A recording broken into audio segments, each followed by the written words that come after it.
create...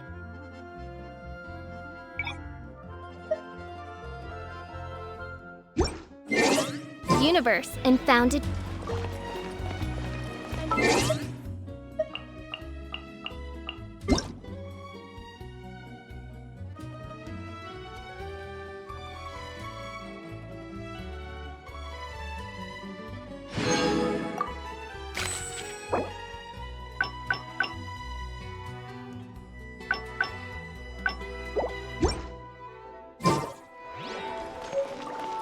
Time itself is a silent song.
It's the knave! And... child! Hey, aren't you supposed to be in Snezhnaya recuperating?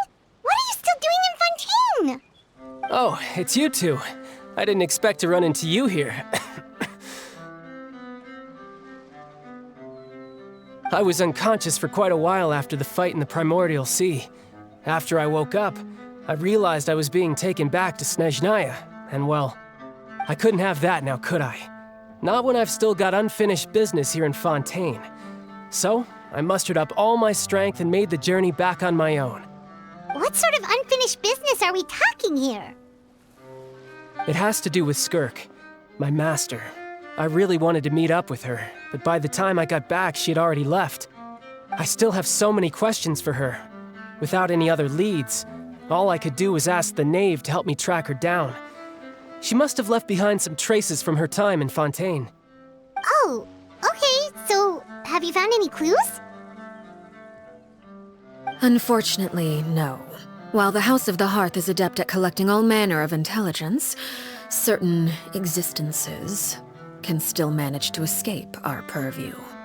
Basically, unless Master feels there's a need to meet with me, she's not going to be found. But that problem has an easy fix. I just need to become stronger, and then... Paimon thinks you should focus on getting better first. The worst of it is over. It's all thanks to that one kid from the House of the Hearth. Elwar, I think her name was. She gave me a bunch of random potions to drink. They didn't go down easy, let me tell you. Pain and chills all over. But they really did help speed up my recovery. And that's good, because it looks like I really do have to head back this time. The old man's been putting the pressure on me. He sent someone to tell me I'm needed for some sort of project. Project Stuja? Yeah, that's the one. I heard Regrator's involved too. I'm not looking forward to having to listen to all his monologuing, that's for sure. Hey, maybe you could think of a way for me to stay in Fontaine for a little longer.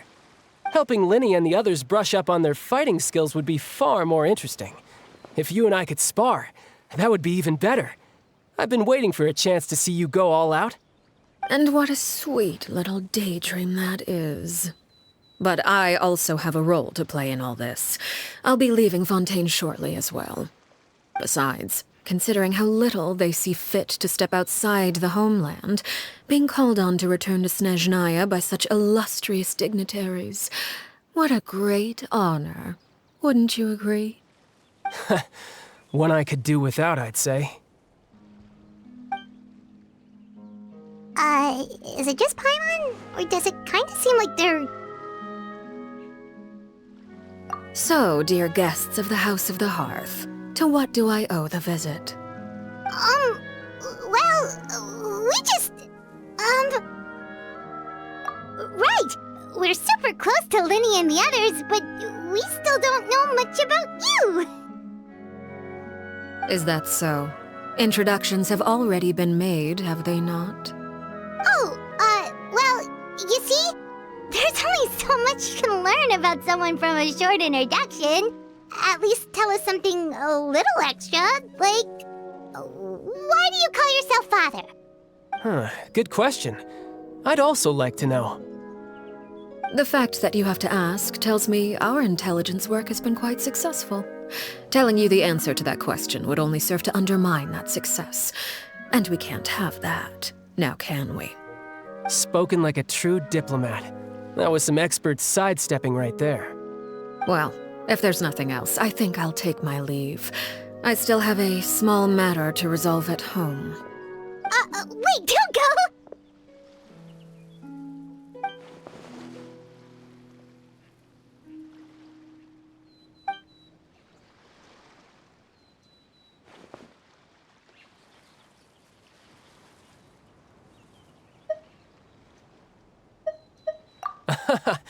I'd also like to hear the answer to this.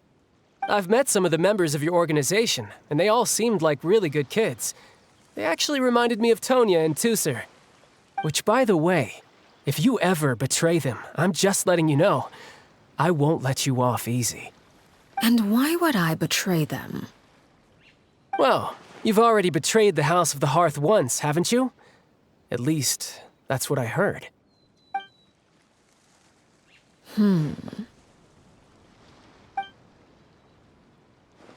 Okay, I admit. That's just what the old man told me. The rooster, I mean.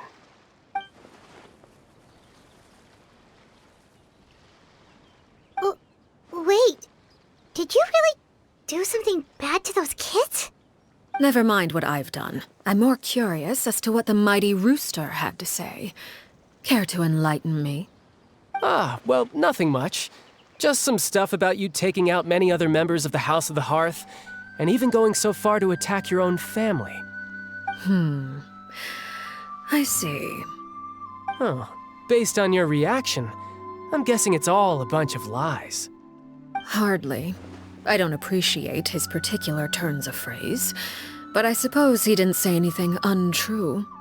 Although, it would be more accurate to say that there is a certain level of prejudice involved, but I don't intend to clear that up just yet.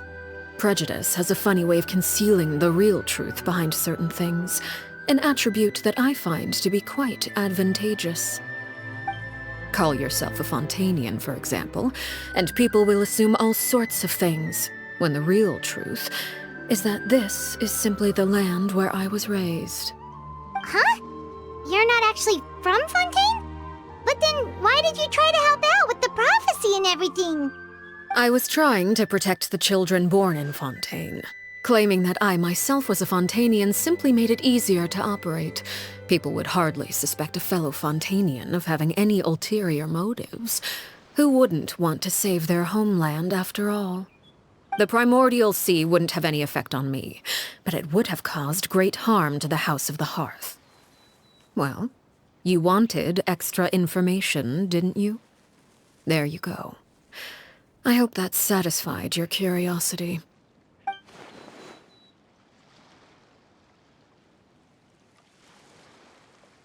So, you stayed in Fontaine for the kids. I guess I was wrong to believe you'd betray them. Apologies. Looks like I was holding on to some prejudices myself. Good. Like I said, I like it when others have misconceptions of me. Actually, while I was recuperating at the House of the Hearth, there was something else that really caught my attention. I heard that members always resolve disputes and arguments with a friendly spar, and the loser has to back down. Seems pretty cool if you ask me. Would also give them plenty of opportunities to hone their skills. Well, that's only a recent development. In the past, such spars weren't nearly so friendly. The losing party would lose everything, including their life. They were that high stakes? Whew, at least that's not a thing anymore. Well, the current atmosphere's not half bad. I'm a bit jealous, actually. You've got so many family members around you, and you even get to live with them. Having a lot of family around means dealing with a considerable amount of bickering and scheming. Once Tonya and Tusser enter their rebellious phase, I'm sure you'll understand. Just imagine. Tusser becomes obsessed with plucking out strands from the rooster's mustache, or Tonya decides to dye her hair 42 different colors. Okay. I get the picture.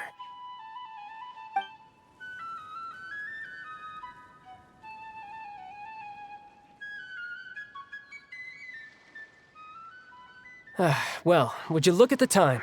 I should probably get going. Traveler, Paimon, I'm not sure where our paths will cross next, but the next time we run into each other, we should definitely try and find some time to spar. Again, maybe this is a conversation we can have when you look less like you're gonna keel over. All right. Well, thanks for everything, Arlecchino. No thanks necessary. You also played a part in obtaining the Gnosis. I would say we can call ourselves even. I like the sound of that. Well, I'm off. See you all some other time.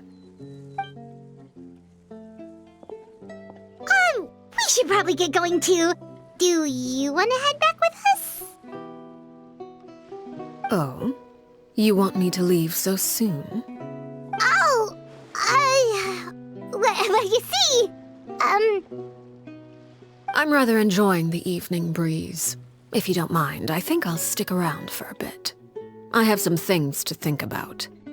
Apologies for not attending to you like a proper host. Please forgive this slight. I do hope you'll have a pleasant stay. We managed to keep her distracted until nightfall. Good thing Child was there to keep the conversation going. You don't think she suspected anything, do you? Oh, I wonder if Liddy ran into any issues. Let's hurry back and see how everything went.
How did everything go? Well, long story short, we ran into a small issue. Clairvy can't go into the sunlight.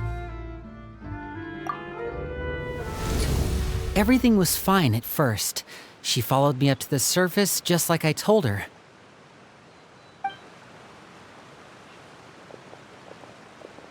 But as I led her out of the shadows and into the sunlight, she vanished.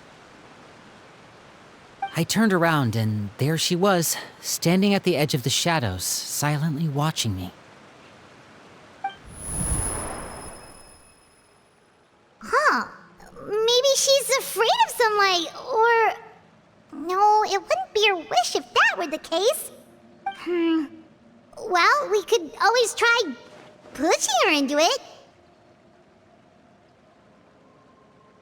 Oh, true. I've pretty much tried it all already. Nothing worked. Eventually, the sun went down, so all I could do was bring her back here. How did it go with you, Lynette? Good. I've got the list. It's right here. Really? Well, what are we waiting for? Let's take a look!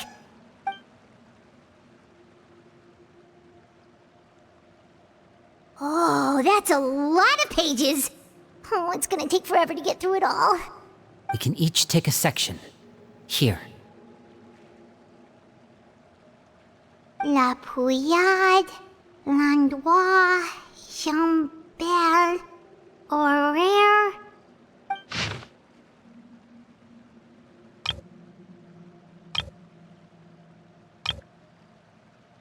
Oh, yikes. That Horaire guy has a huge scar on his face. He's kinda giving Paimon the creeps. I've met him before. The scar is from an injury he received during a mission. I still remember him joking with me about it. He said any future lover would take one look at him and then lose all interest. Did he say anything else? Well, I asked if there was someone he was interested in. He said no, and that's where our conversation ended. It was only later that I learned he really did have someone he liked. He risked everything to escape so he could be with her, but it didn't work. One day, Father asked to see him, and, well, I never saw him again after that. Wait, so that means the knave,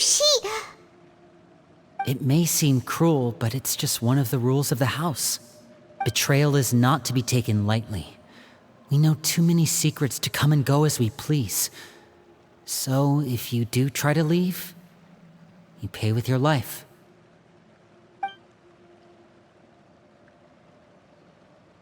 Her name's not here, huh?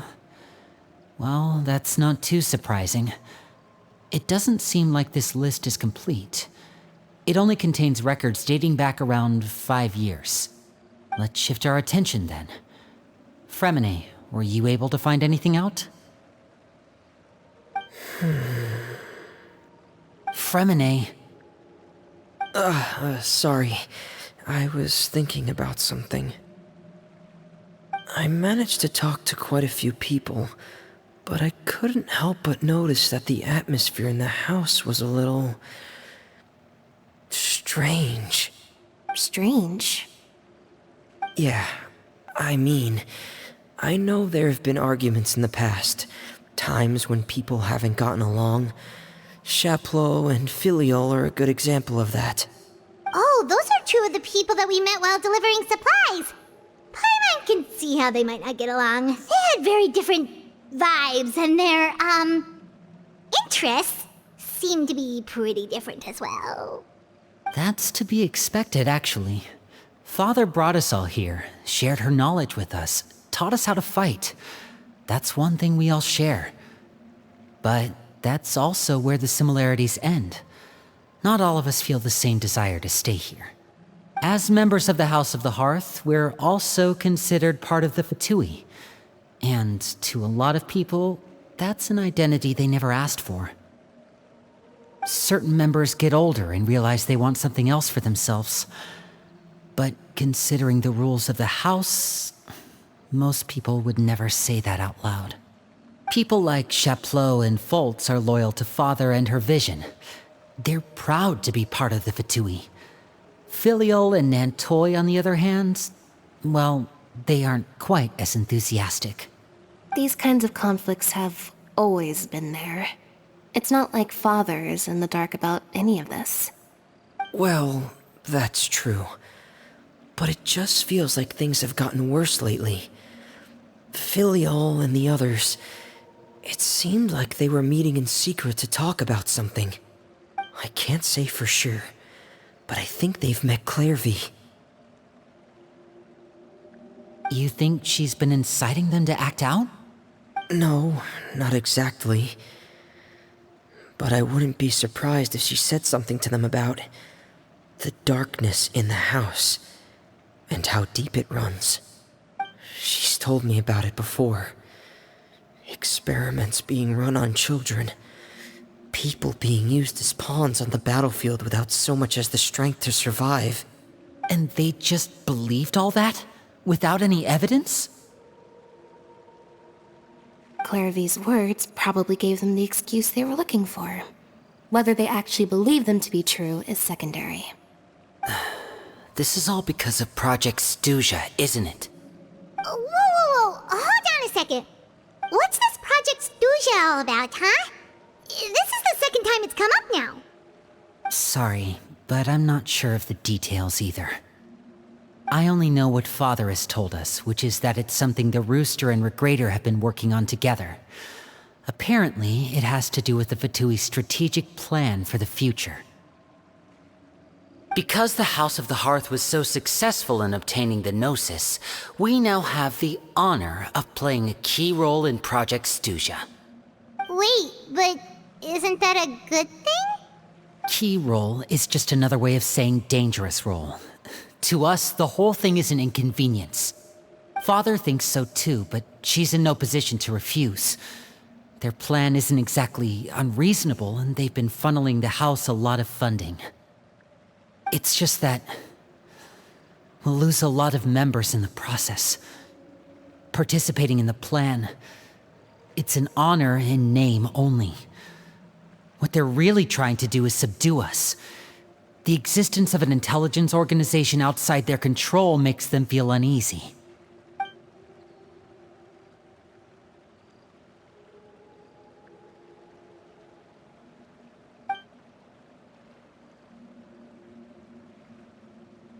Okay, super complicated top secret Fatui business aside, what does all of this have to do with the conflicts you were talking about earlier? Paimon doesn't get the connection.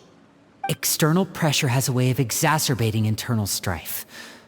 You can't overlook the power of fear either. People are afraid of dying, and that fear is often the impetus for a lot of stupid decisions. I thought resolving the Clairvy situation would make everything go back to normal, but it looks like things are more complicated than I thought.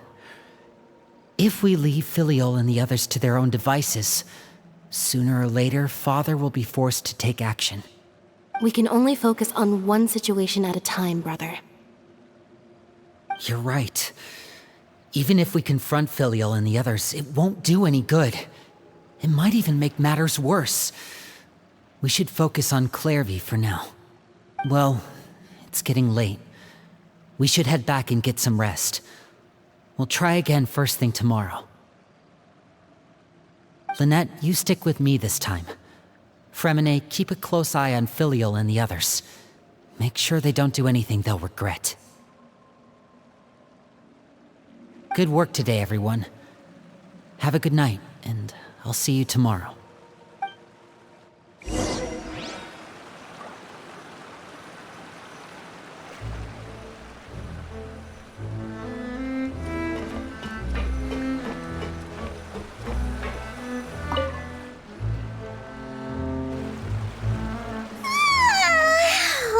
I'm always looking forward to an early night, but she can't sleep at all. Hey, you don't think the knave will be too angry with Linny and everyone if she finds out about all this, do you? She's even scary when she smiles. If she were to actually get angry... Ooh, you have to protect Paimon if that happens, okay, Traveler? Oh, well, in that case, we should just plan on running away. We'll grab Linny and the others and we can make a break for it as fast as we can. Look! Look over there!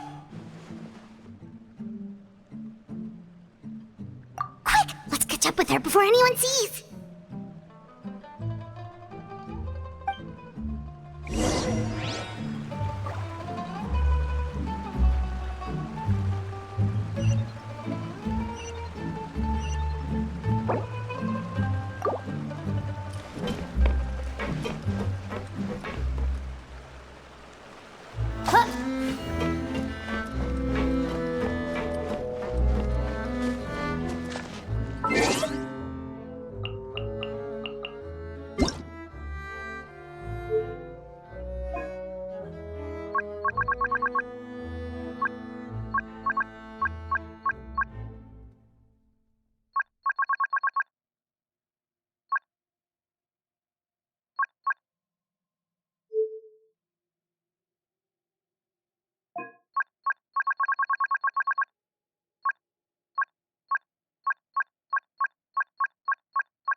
It's important to inspect your diving equipment regularly.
Over there!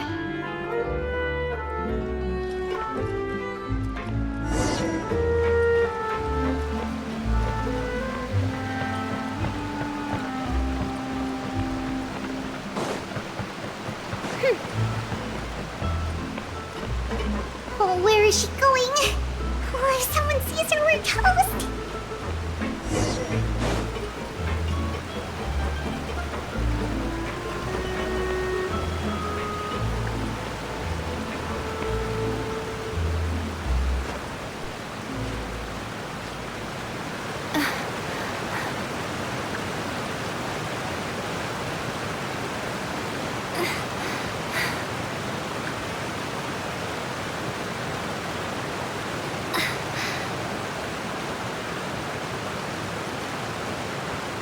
Oh, look! She stopped!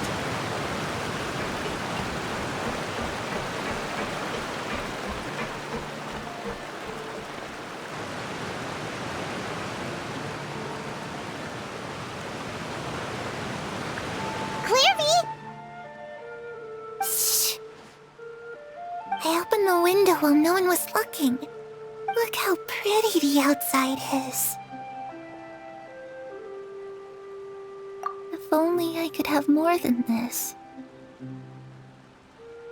You probably think I'm being silly, huh? All this hopeless resisting. It's better to dream of what I could have than try to make it a reality, right?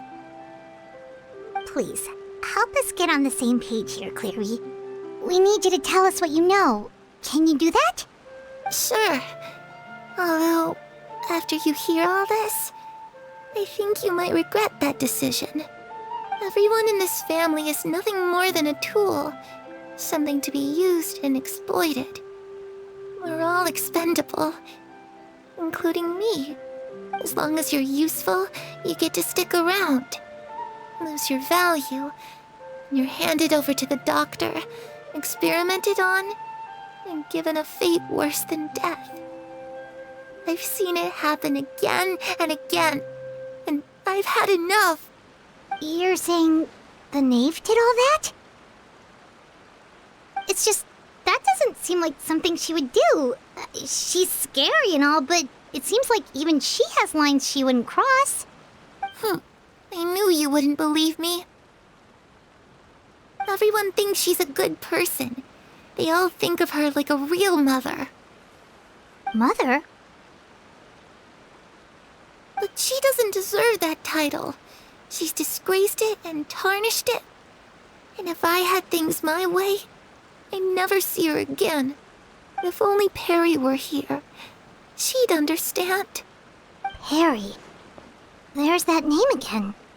Also, Paimon's getting a strange feeling. It almost feels like she's not really here with us. Paimon can't tell if she's actually talking to us or if she's mistaken us for someone else. Well, in any case, it seems like she really needs someone to talk to. We should keep her company for a little longer. She looks so young. But it seems like she's been through a lot. It's getting windy. I should close the window. Ooh, look at the moon. Isn't it pretty? Hey, wanna hear a secret? I heard that if you look up at the night sky in Snezhnaya, you can see the aurora. It's supposed to be super pretty. Even prettier than the moon tonight. Perry and I promised each other that once we're older, we're gonna go see it together. But I can't find her. I'm worried she's also been... No, that wouldn't happen to her. She's special. Mother likes her a lot.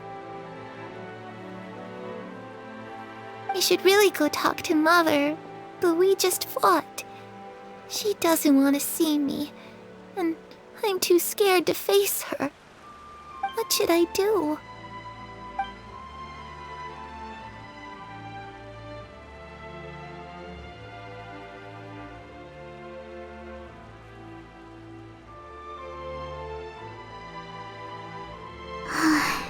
Paimon really doesn't understand what's going on with her.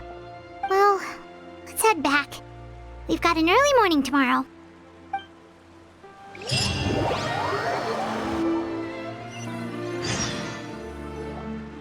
All right, looks like we're all here.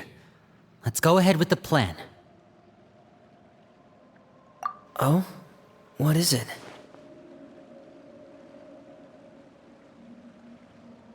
What makes you ask that?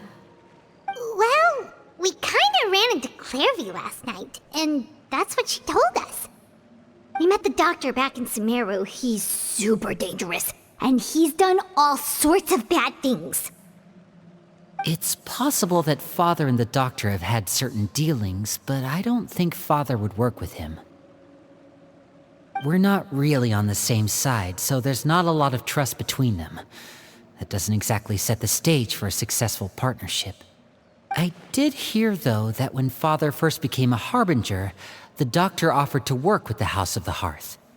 Father rejected most of his proposals, except for one. It had to do with some sort of secret experiment.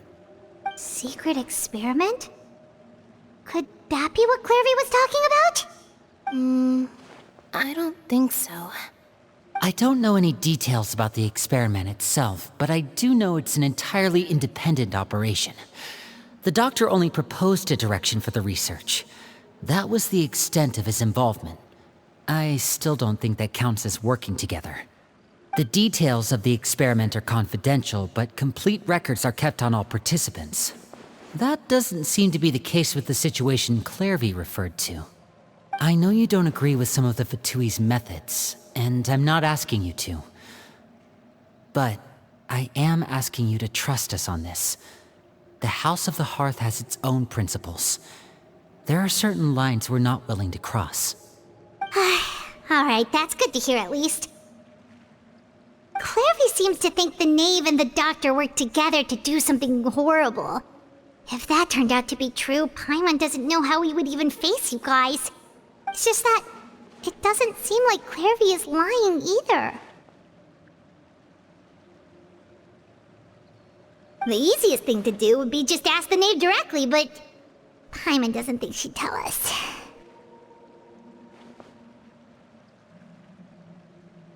Father didn't come back last night. She's probably still near the shore. We'll be counting on you to distract her. Lynette, you're with me. Fremine, you know what to do. Be on your guard, everyone. All right, let's get to it.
Ah, it's you two again. I must say, you look a bit pale. Did you have trouble sleeping last night? A little. Perhaps if you had less on your mind, you'd be able to absolve yourself of such troubles. So what are you planning to do now? Catch up on some sleep? Or should I give you some time to rack your brain for a topic to discuss before I ask any questions? Although I must profess to being curious. Without child here, how do you plan on distracting me? Us? Distract you? A good one. But no, we were just here for a chat. Looks like you could have used some extra time to think. No matter. If you don't have any other plans, why don't you accompany me somewhere? Don't worry. I'll be sure to steer clear of any scheming children. The ocean breeze is sure nice today. Children always think they can hide things from the grown-ups. But nothing gets past me. Least of all a little scheming. I think I'll let them have at it for a little longer. I can be very patient. Well, I'll leave you to think things over. If you're so inclined, meet me outside the Palais Mermonia. Good things come to children who do as they're told. So I do hope you decide to tag along. If only for your friends' sakes. What should we do? She clearly knows about everything we've been doing, and Paimon doesn't think it'd be a stretch to say she was threatening us just now.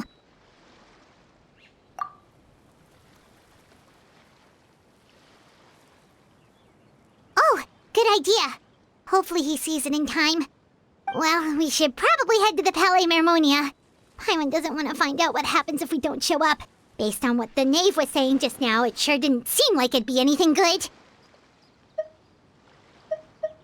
Okay, then we probably shouldn't keep her waiting. It seems like Linny and the others are on thin ice, so let's do our best to not get them in any more trouble.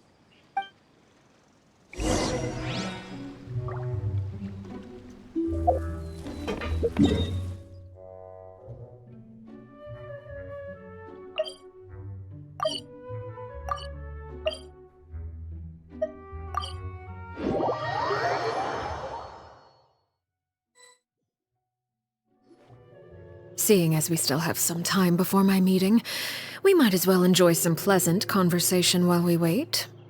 I'm glad to see you get along with my children. Being surrounded by good companions is necessary for a child's development.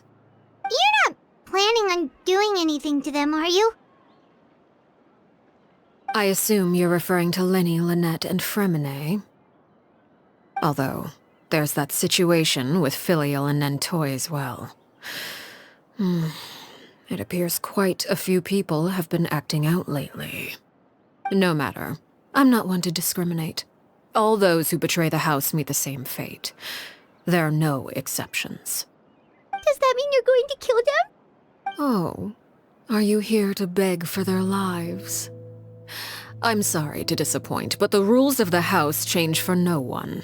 In my organization, everyone is responsible for their own actions. But don't you care about them at all? They really respect you. They even call you father. You must feel something for them. Any organization in which feelings come before principles is one destined for ruin. The House of the Hearth is hardly an exception. You could say our principles are more stringent than most. Perhaps I can offer you this consolation at least. As our guests, you two will not be held accountable along with them.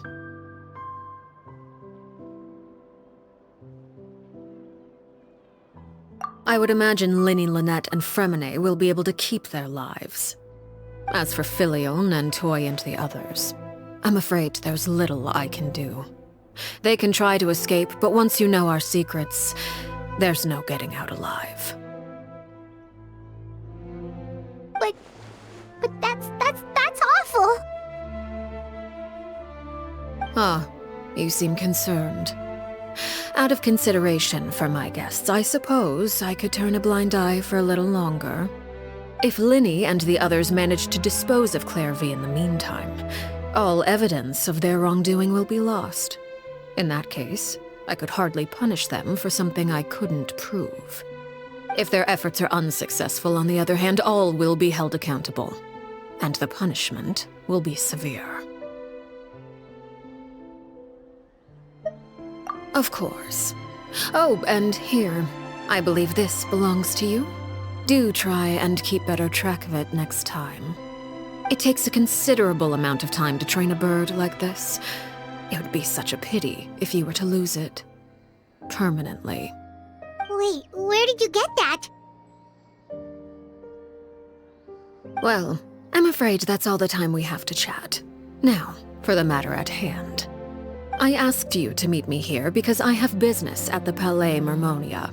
It has nothing to do with you, but I think it would be prudent for you to stick by my side for the time being. There will always be time later to run off and tell Linny what you've learned. Well, time to go. Looks like we wrapped things up just in time.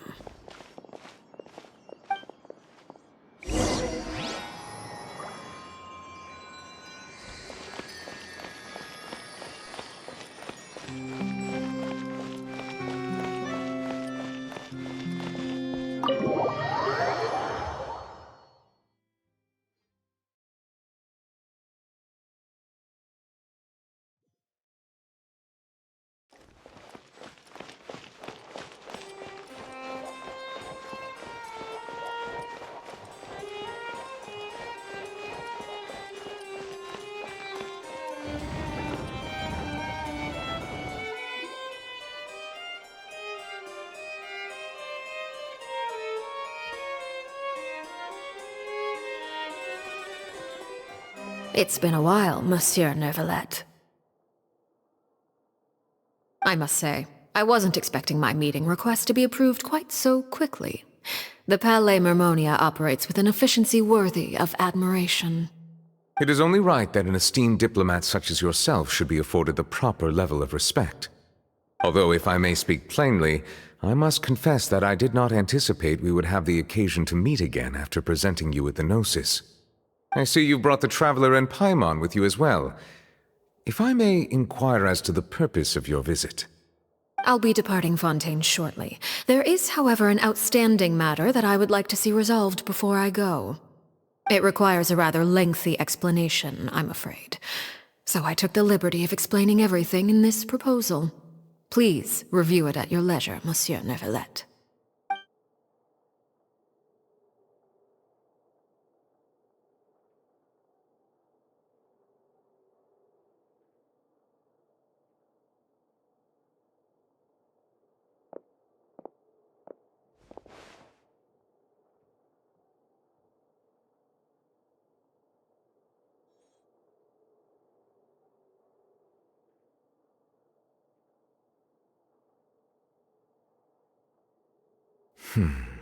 I understand your request.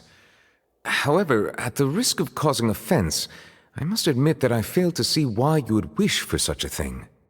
I heard you have a certain fondness for water tasting, Monsieur Neuvillette, so allow me to use water as an analogy. A family is like a large body of water with countless rivers flowing in and out.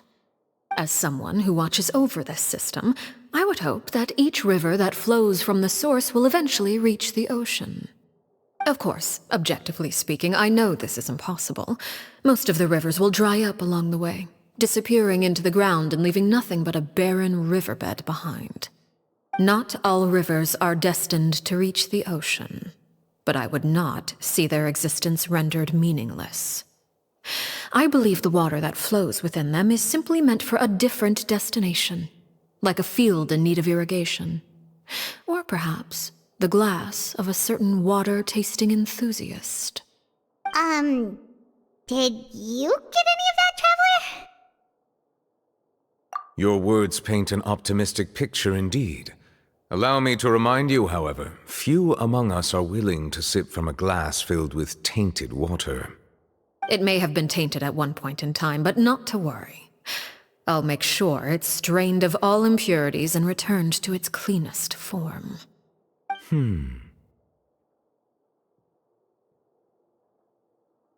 I seem to recall there being a transactional aspect to your proposal. Perhaps you could expound on that? If you accept my proposal, Monsieur Neuvillette, I will gradually withdraw my forces from Fontaine.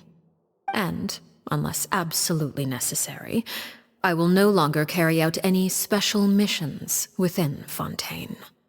I presume I can take your words to mean that, in the future, cases similar to the Tartuffe assassination will cease to cross my desk? Tartuffe? Ah, that thief who embezzled funds from all those charities, you mean? My deepest condolences to his family, but without any evidence, I cannot imagine how the House of the Hearth might have been involved in his passing. Of course, if you accept my proposal, Monsieur Neuvillette, I'm sure certain measures could be taken to reduce the frequency of such troubles. You choose your words carefully indeed. In that case, I am inclined to accept your proposal. My thanks for your generosity, Monsieur Neuvillette. Well, with that settled, we should be going now. I took the liberty of bringing along 2 bottles of spring water from Snezhnaya for you to enjoy.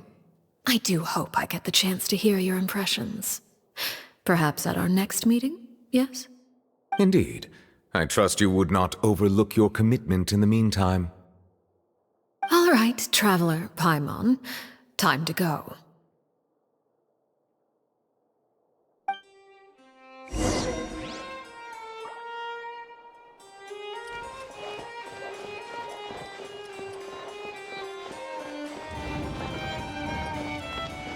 Work is work. Whatever you ask. Standard procedure.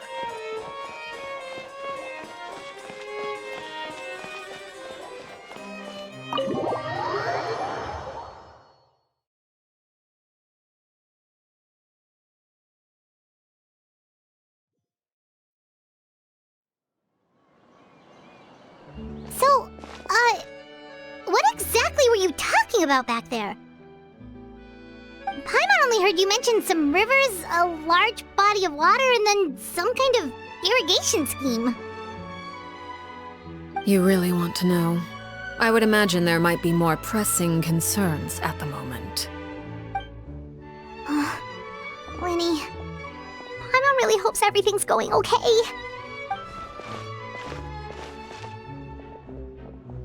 Oh, Paimon recognizes that look. You've got your thinking cap on, don't you, Traveler?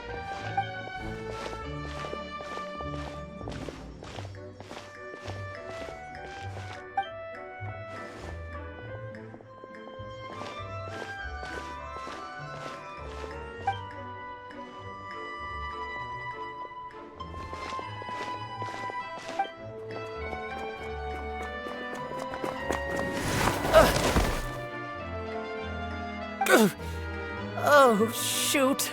Are you alright? Oh, jeez. I'm so sorry. I was so focused on selling these papers, I wasn't looking where I was going. Well, let me make it up to you at least. Here, take this paper. On the house.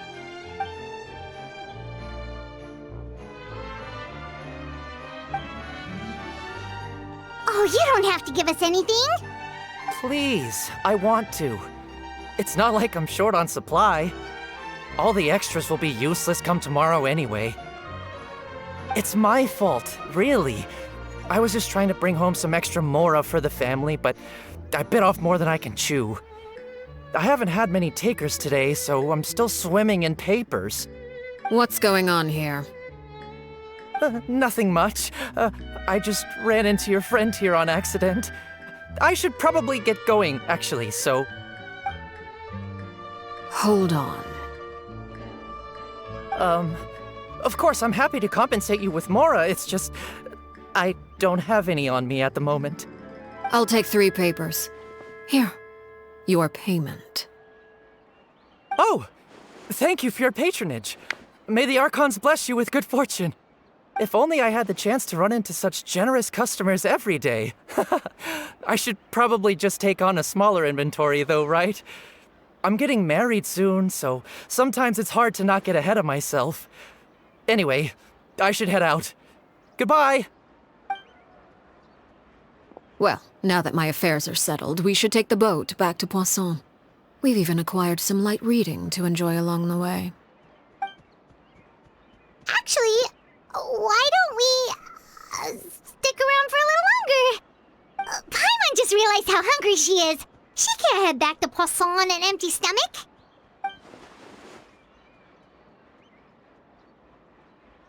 It appears you two are under the impression that delaying our return will somehow alter the situation in your favor.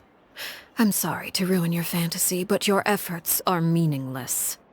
That being said, I could be persuaded to give Linny some extra time. I just have one condition. If you agree to my request, I'll even answer some of your questions. You're quite curious about Claire V, are you not? And my relationship to her. Wait, why are you being so generous all of a sudden? You're not gonna ask us to do something bad, are you? You overestimate yourself. You don't have the talent for bad things. Then what can you possibly... The most important consideration in a negotiation is that both sides receive something they want. Demands and threats only get you so far. Wonderful. Here it is. When the time comes, make the choice that you deem most appropriate in the situation, and lend your help to the House of the Hearth. Okay, sounds normal enough. But what do you mean, when the time comes? When is that supposed to be? That is for you to decide. Then we have a deal. Follow me.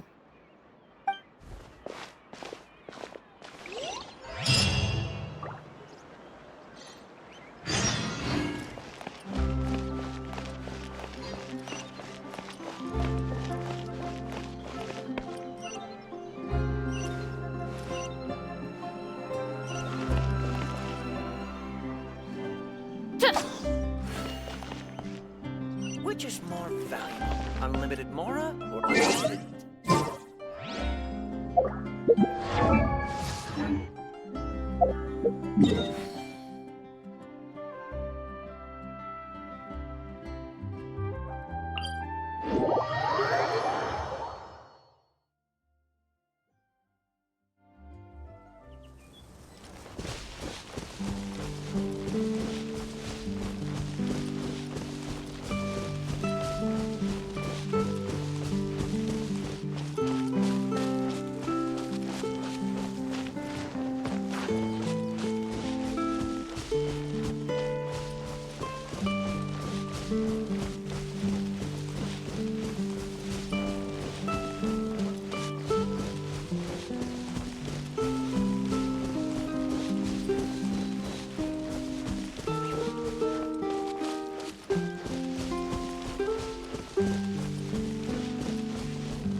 this place? Somewhere long forgotten by everyone. It used to be a grand building. Now it's nothing more than a pile of rubble. No one comes here anymore, nor does anyone care about what once happened here. Although, this place does have something to do with the story I'm about to tell you. It was before I became a Harbinger, and before Linny and the others joined the House of the Hearth. Due to certain events, I first killed Clairvy and then her mother. And this is where it all happened. You were the one that killed Clairvy? Patience now. Allow me to explain Clairvy's side of the story first. I'll start from the beginning. Clairvy was 6 years old when she was brought by her mother, Crucibina, to live in the House of the Hearth. From the outside, it seemed like a fairy tale. A thriving family made up of kind adults and friendly children. Crucibina was the knave at that time, and the House of the Hearth was under her control. She was Clairvy's mother by blood, but she was also the mother to all the children in the house. Clairvy was happy here, for a time. But she quickly realized that being part of this family wasn't a fairy tale at all. It was a kind of purgatory. Purgatory? Exactly. The House of the Hearth takes in war orphans from all over Tevat. But as for how to raise them, that depends entirely on the person in charge. Crucibina came up with a novel idea. She would teach the children to fight, force them to duel each other, and then crown as the king of the house the child who proved themselves most worthy of inheriting her title. It's difficult to estimate the number of children who died or were maimed in the process. There's little I can say about the ones who died. The ones that emerged with permanent injuries, on the other hand, well, they still served a purpose. They would be handed over to the doctor to be experimented on, or sent away on dangerous missions. Nothing more than tools to be used and then discarded. So those were the experiments Clairvy was talking about. But what actually happened to her? You said that Clairvy was Crucibina's daughter, so if Clairvy tried to convince her to stop what she was doing, Crucibina probably would have listened, right? Despite being Clairvy's mother, Crucibina cared little for her daughter. She forced Clairvy to join the House of the Hearth only as a means to demonstrate her own impartiality as a mother, to prove that she treated all her children equally. Clairvy did try to convince her mother to change her ways, but it was to no avail. After her efforts failed, the only other option was to rise up and try to fight back. Unfortunately, the other children had already been thoroughly indoctrinated into the illusion of happiness Crucibina had created. Of course, there was one exception. Someone Clairvy's age who knew the truth about the House of the Hearth. Her name was Peruere. Wait, the friend that Clairvy mentioned? Friend, huh? I suppose we can call her that for now. Clairvy was a cheerful and passionate person with a tenacious spirit. Peruere, on the other hand, was rather cold-blooded. Her cold-blooded nature allowed her to see through Crucibina's facade. Yet, it was also this cold-bloodedness that prevented her from acting against it. At least at first. While Clairvy longed for freedom, Peruere was convinced that, amid all the fighting and violence, she would make it until the end. Despite their differences, the two became fast friends, united by their knowledge of the truth. Clairvy told Peruere that she hoped to create a real family, where no one would be killed or sacrificed. There may have been a certain naivete to her ideas, but Clairvy proved her determination many times over. She tried countless times to run away, ask for help, or expose the truth. But her efforts only earned her beating after beating. The only thing that kept her going was her strength of will. Even with her body racked with pain, she would still stand on her tiptoes and open the window at night.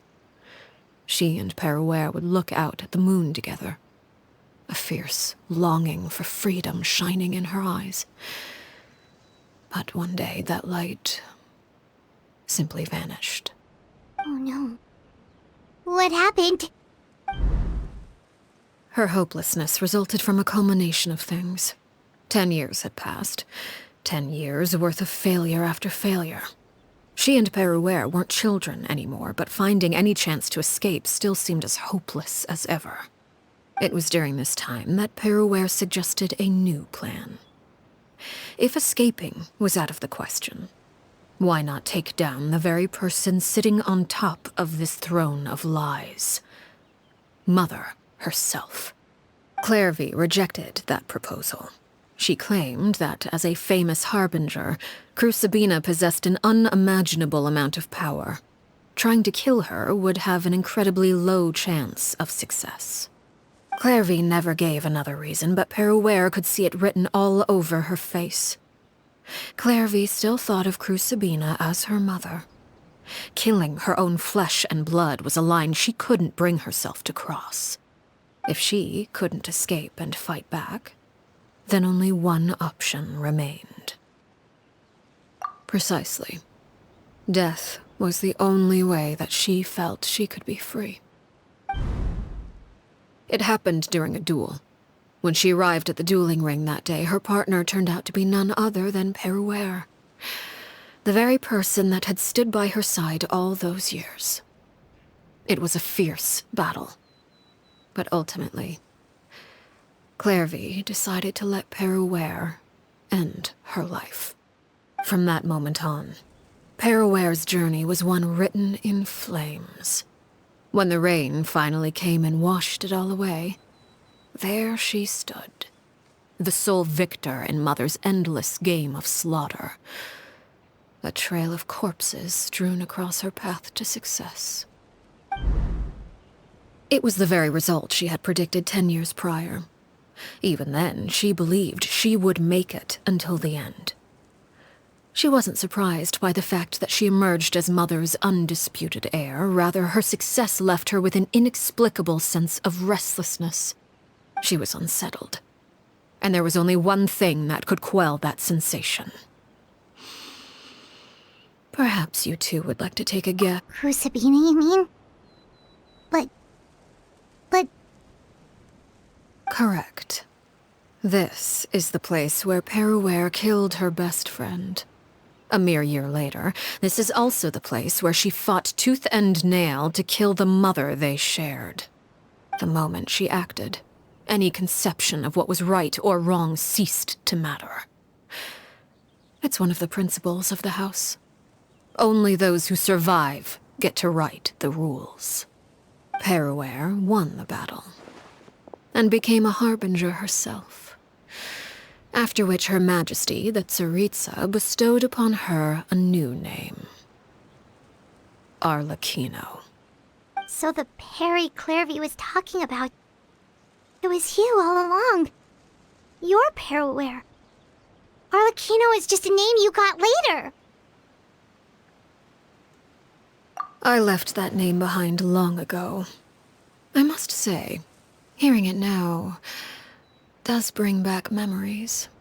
After I defeated Crucibina, the moniker of Mother died with her. I chose to forego the title she called herself, and even chose to give up my own name. I rebuilt the House of the Hearth under a new identity. Not only as Arlecchino, but as father. And that is where the story ends. Any more questions? Yeah. Based on what you just told us, Clairvy wasn't a little kid when she was killed. So the Clairvy we met... Was she really a spirit at all? I suppose you could call her an illusion born of flame. Her existence is like ashes to a fire. Something left over in the wake of blaze and ruin. You see, a certain power runs through my veins. It's not unlike a curse. My flames leave behind shadows of anything they consume. Of course, the chances of those shadows morphing into a sentient entity are exceedingly slim. Clairvy is a very special case.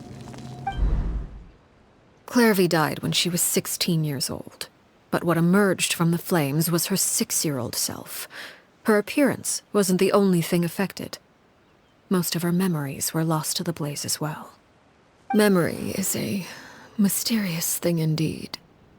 Losing a portion of your memories will alter your sense of self. Lose 10 years' worth, however, and it would be like living in the past. Like returning to a version of yourself that never grew up. No wonder Paimon got such a weird feeling when we were talking to her. Perhaps I should put it this way. Clairvy is someone trapped in time. It may seem like she exists with us in the present, but she truly lives in the confines of her own past. So if all of that is true, then you must have known about Clairvy for a long time. Indeed. She's a rather volatile and unstable entity. Sometimes she would look after the children. She's even saved some of their lives. But other times, she would hide from me and become obsessed with revealing the truth about the house to anyone who will listen. Shadows don't have the capacity to learn or grow. Any new information they encounter is quickly forgotten over time. Your attempts to expose Clairvy to sunlight, they failed, yes? The reason is actually quite simple. In Clairvy's mind, the house is impossible to escape, and it is this very perception that traps her there. But no matter. All I have to do is kill her again, and all will be resolved. I don't anticipate so much as a single speck of ash will be left behind this time. Wait! Paimon can understand why you might want her gone, but isn't there another way? So what if she's trapped in her 6-year-old self? She's still your friend! At least talk to her first! It's too late for that. She broke the rules, and now she must be punished. That goes for Filial and Nantoy as well. She's had quite the effect on them. I hope you understand. The difference between Crucibina and myself lies in our formulation of the rules, not our policy for enforcing them. Upholding the rules without question is a trait we both share, because that is how a household should be run. Is this really what you want to do? Whatever could you mean? Don't you want to say a proper goodbye at least?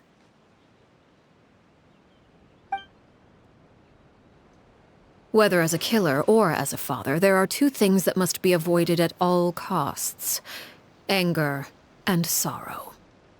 Anger makes you impulsive. Sorrow causes you to waver. Well, it appears it's about time to proceed. Before we arrived, I told some of my well-behaved children to bring our troublemakers here by nightfall. I do believe I've kept my end of the deal. I give your friends quite a bit more time. As for what happens now, we'll just have to wait and see.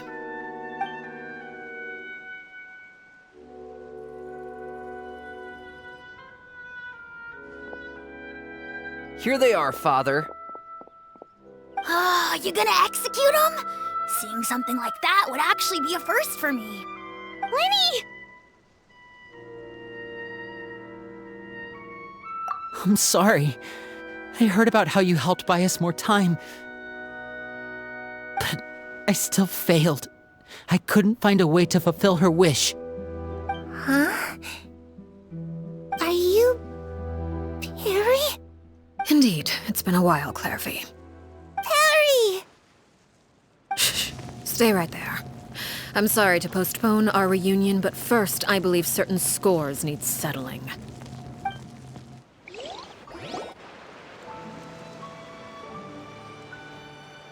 Father, let me explain. Out of my way. Father! You chose to conceal a threat to the house, and for that, you must be punished. Overall, however, I suppose your wrongdoing is hardly the most egregious of the bunch, so I'll deal with your punishments later. As for right now, the more pressing concerns are the traitors among us. By traitors? Do you mean us? Father, let me explain. We didn't mean to... Fultz, why don't you share what you heard? Yes, Father. Secret Midnight Meeting number 3. Participants, Filial, Nantoi, Sato, Toddy. Nantoi clearly said, if only Father wasn't the one who took us in. Sato added, I'm sick of this life. I just want to live as a normal person. Filial was the worst of them all. She called us crazies and said a bunch of mean things about Father. I did not! You're lying! Fultz is trying to frame us. It's not like I'm the only one who heard those things. After that, you and Toddy and a bunch of other people started talking about Clairvy. You were using all those things Clairvy brought up as an excuse to question Father. We're birds locked in a cage. The only way out is to destroy it. That's what you said, wasn't it? You little... You just want me gone, don't you? What did I ever do to you, huh? And you, Sheplo, have you forgotten who stood by your sickbed, watched over you, and changed your dressings? Come on, let's hear it then. What's your reason for all this?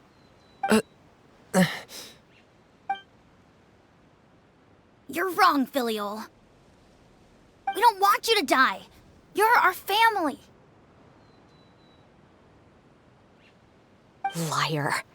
You wouldn't be doing this if that were the case. So why? Why have you backed us into a corner? We all live in the House of the Hearth. You know the type of work we do, Filial. A single betrayal can cost dozens of us our lives. It's not like it's never happened before. That kind of thing is hard to forget. That's why the House of the Hearth cannot tolerate any form of betrayal. Ever since we came to Poisson, you've had 7 secret meetings. A lot of the things you talked about really crossed the line. You've been spying on us for half a month? Wait a second. Now that I think about it, the move to Poisson was just a way to make it easier to spy on us, wasn't it? Because we were all in one place. You've had this planned all along. Filial, Nantoi, I'm sorry. I owe you both my life. I owe Clairvy too. If it weren't for all your help after I got poisoned, I wouldn't be standing here today. If this were any other situation, I would do anything to repay that kindness, even if it cost me my life. But rules are rules. I'm sorry. My hands are tied. Why? Why? That's enough, Filial. We made a mistake, and we should own up to it. We broke the rules, plain and simple. And now we have to face the consequences. I'm sorry, Sheplo. Fultz. I'm sorry, Father. We accept our punishment. Chapleau, according to the rules of the House of the Hearth, how should these traitors be punished? All those who betray the house pay with their lives. And so it shall be.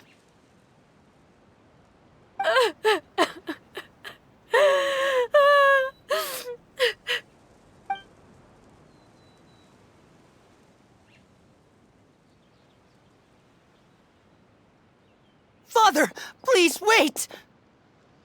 Something you want to say, Linny?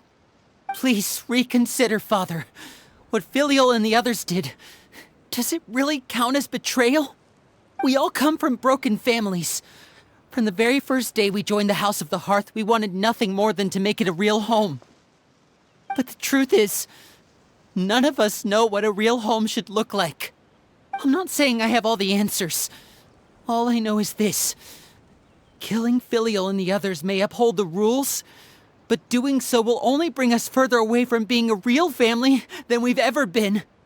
So please, Father, please, reconsider. I agree with Linny. Father, please. Linny, you...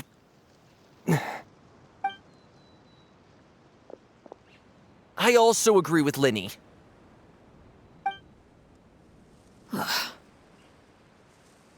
An order once given cannot be rescinded.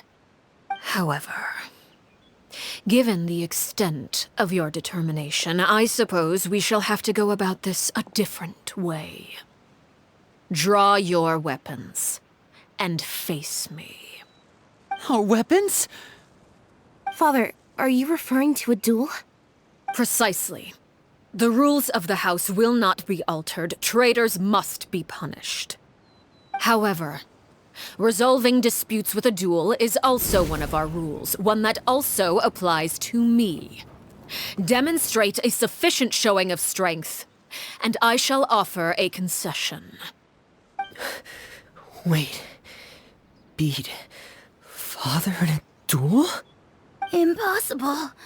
Father is way too strong, even for Linny.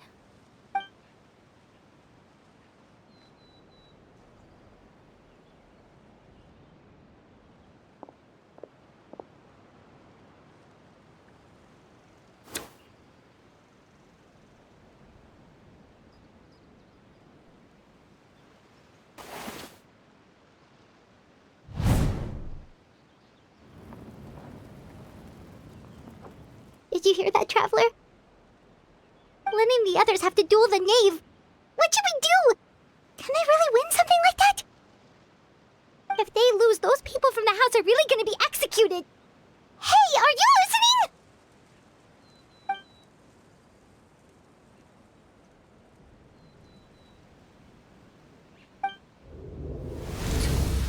Don't you want to say a proper goodbye at least? Anger makes you impulsive. Sorrow causes you to waver.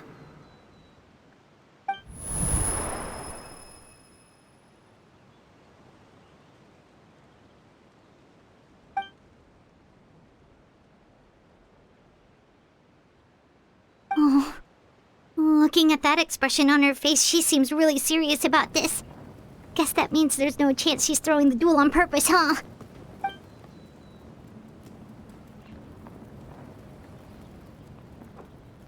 When guests are around, families are often on their best behavior. And any disputes are less likely to escalate. When the time comes, make the choice that you deem most appropriate in the situation, and lend your help to the House of the Hearth. What's wrong, Traveler? Hey, where are you going? Traveler?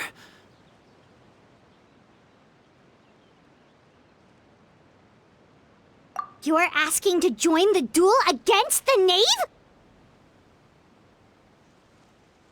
I'll allow it. We do have a ready-made dueling ring at our disposal, after all. All I would advise is this. Keep a firm grasp on your weapon, and give it your all. Any less, and you may just lose your life.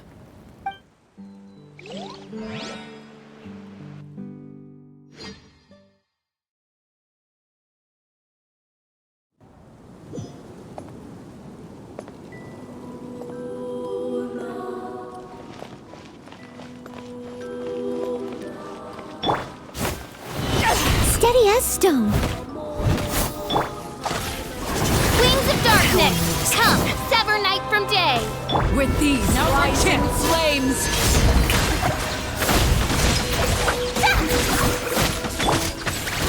Is it my turn now?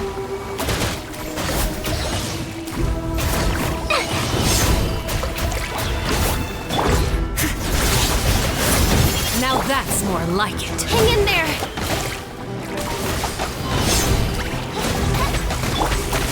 Let my name echo in song! With the fall of darkness, Destruction shall rise. Have a taste of purgatory. I wanna go Who's now. next?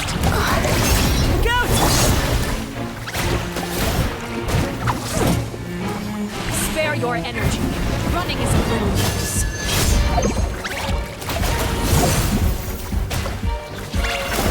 That's going back in the wash. Time to clean up. And voila! The countdown has begun. Like a fly tangled in a web.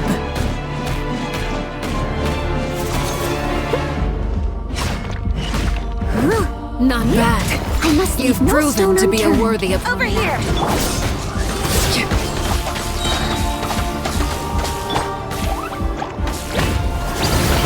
Not bad. You've proven to be a worthy opponent after all.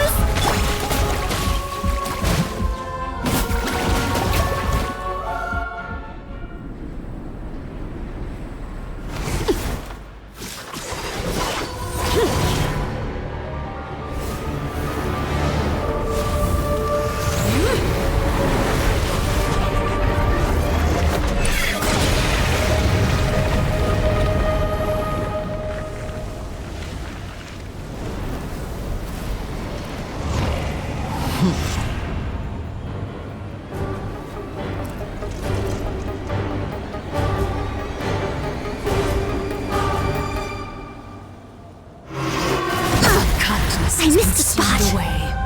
My blade is Steady all as that stone. remains. By royal decree.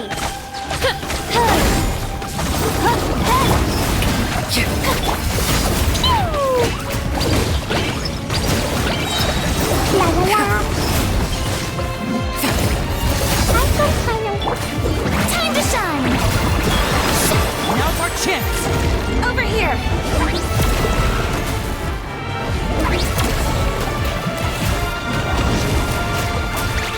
Leave it all to me.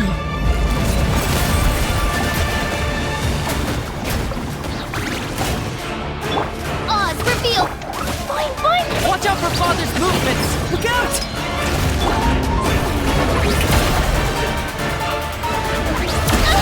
Don't look at me.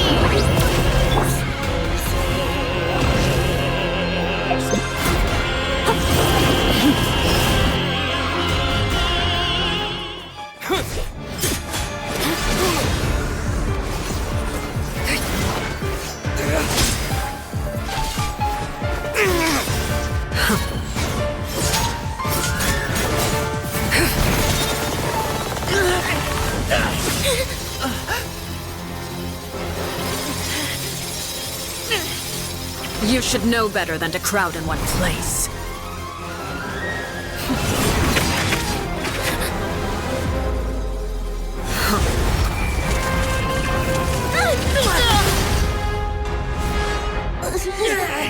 Oh, I know. No! I'm sorry, Father!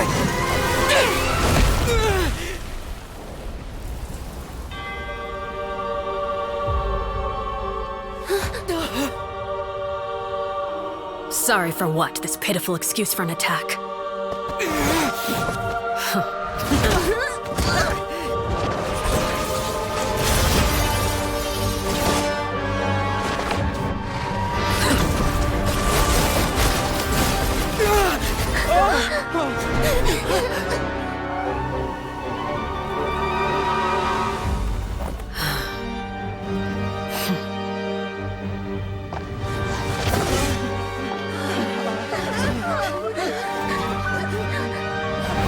Father, no!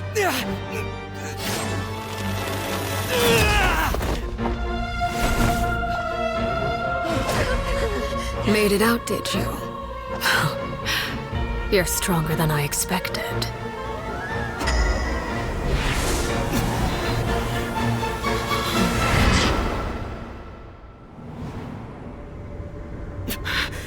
A crimson moon? I can't move.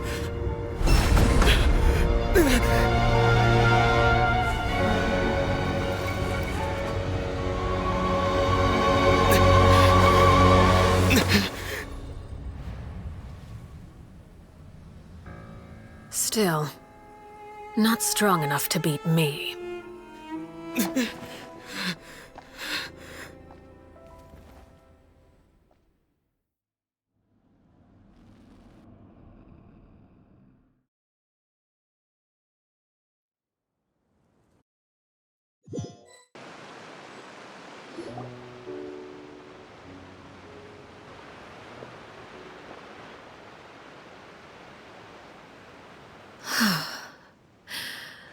I believe we can end things here. It's not often that we get to enjoy the company of guests, after all. We wouldn't want things to get too out of hand. Brother, are you alright? Lenny!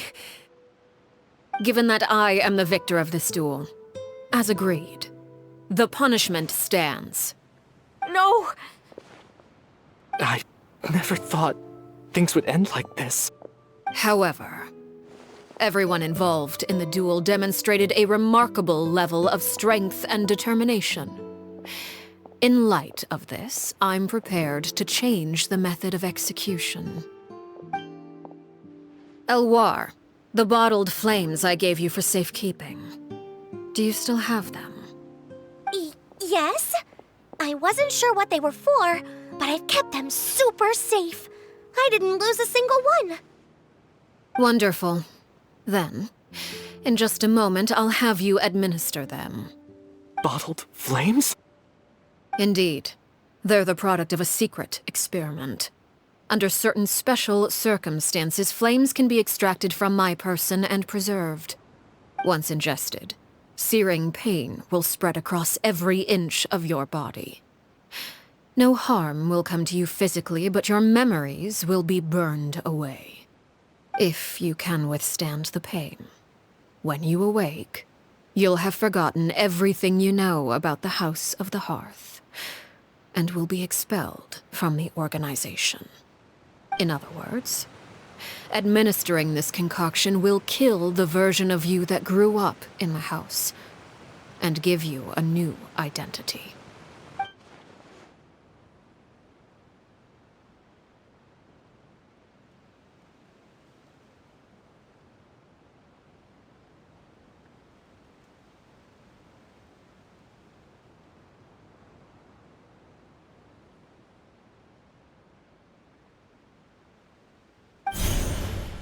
Memory is a mysterious thing indeed. Losing a portion of your memories will alter your sense of self.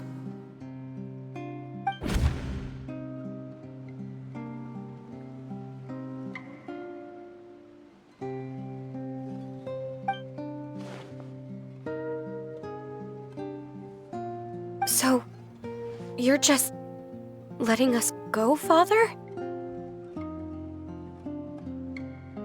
You misunderstand. Memories are extremely important. Once consumed by flame, the version of you standing before me will die, and our secrets will die with you.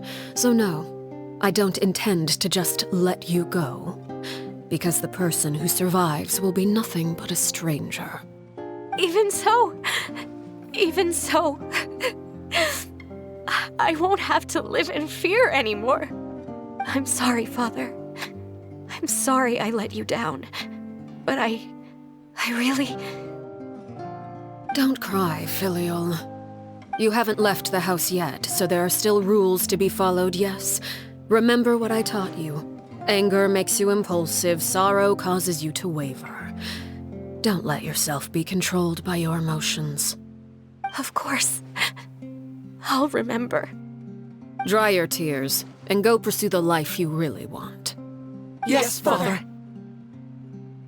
Chaplot, Foltz, Elwar, take them back to Poisson.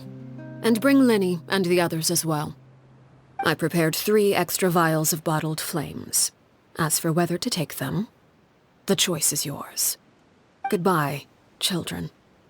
The next time we meet, I will no longer be your father. Thank you for all you've done for the house. I hope you have bright futures ahead of you.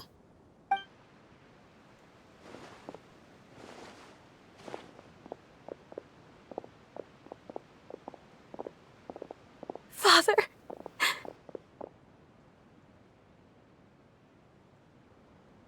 Let's go.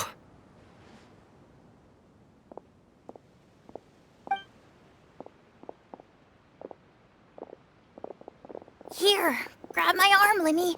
I'll help you walk back. Thank you.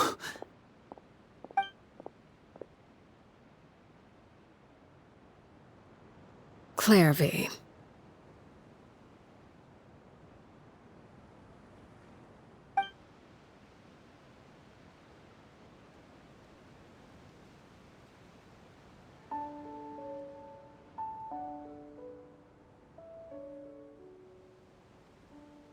Can we talk now? I've been waiting for a super long time. You really are Perry, aren't you? I haven't seen you in so long. How come you're all grown up? Wait, did I somehow travel to the future on accident? Or am I dreaming? What a long dream. Neither. You died, Clairvy. That's what happened. You could have at least sugarcoated it a little. Look, she's so speechless. Oh. Okay then. Huh? That's it? You accepted it just like that? Yep. If that's what Perry says happened, then I believe her. Perry wouldn't lie to me. Plus, I don't really need to know why I'm like this. I'm more curious about what happens in the future. If you're a harbinger now, Perry, that means Mother is gone, isn't she? Can you tell me about it? I want to know what happened to her. And to me. You never stopped trying to defy fate. At first, no one believed you. You could only vent your frustrations to the moon. In fact, you often sought comfort in the night sky. You wanted to see the aurora, so one night we promised each other we would go to Snezhnaya to see it together. Later on, you tried to run away, but you were brought back each time. Mother spared your life, but it wasn't out of kindness. Instead, she decided to make an example of you by slowly torturing you over time. That way, the other children would know what happens to traitors. Still, you never gave up. Mother hoped that through ruthless duel after ruthless duel, she would be able to crown an ultimate victor among the children she raised. But you called on everyone to unite, to fight to a draw in order to reduce casualties. Your efforts may have only delayed the inevitable, but still. You gave them hope. You tried everything you could think of, but every attempt ended in failure. Still, you never turned your sword on Crucibina, and you never turned it on me. On that gloomy day, you told me, "For the last 16 years of my life, I've done everything I can to fight for freedom. But now, I realize that the only freedom I truly possess is the freedom to choose to die." I never imagined I would say something like that. I must have been feeling really worn down. But somehow, I still think I understand. According to Mother's plan, only one of us was going to make it until the end. And I always hoped that person would be you. If I could do it all over again, I still don't think I would make a different choice. Even when I first met you, I knew you'd be able to do what I couldn't. Is that so? Even now, I'm not sure I truly understand what kind of freedom you were trying to pursue. But as the head of the House of the Hearth and as the children's father, I've tried to give them the most basic of freedoms. The freedom to choose their own fate. It's something I discussed with the Eudex of Fontaine. The children who want to leave the house will have their memories wiped clean of all secrets pertaining to the organization. In return, they will be allowed to live a normal life in Fontaine without being prosecuted for their past. Of course, I won't simply hand freedom to them on a silver platter. They have to fight for it and prove themselves worthy of it. Only freedom that is earned has true value. That's more than enough.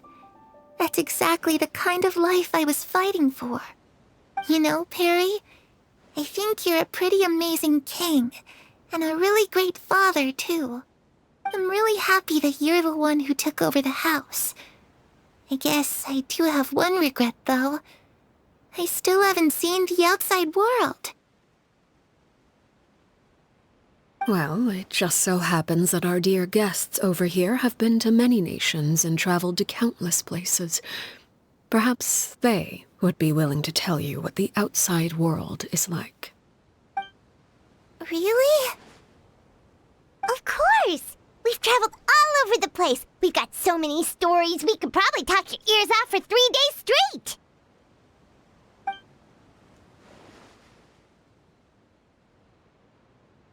You know, I used to dream of being a bard. Playing the lute while singing into the winds of freedom. Even if there was no one there to listen, I would have continued to sing no matter what.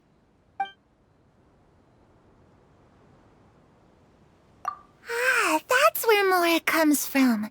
I never knew that before. If I had some Mora, I would buy 3 new dresses.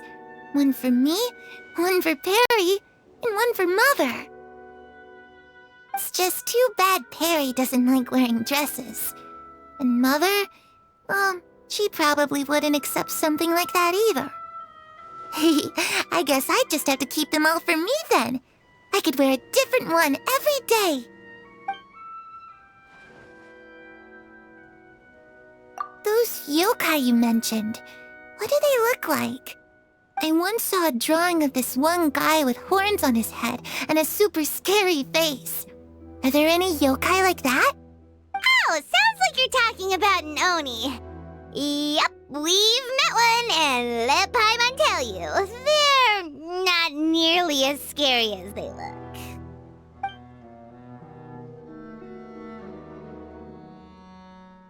I was always too afraid to skip Mother's fighting lessons. But at the academia, I bet you could do all sorts of secret things in class. Things that have nothing to do with studying. I'm just kidding.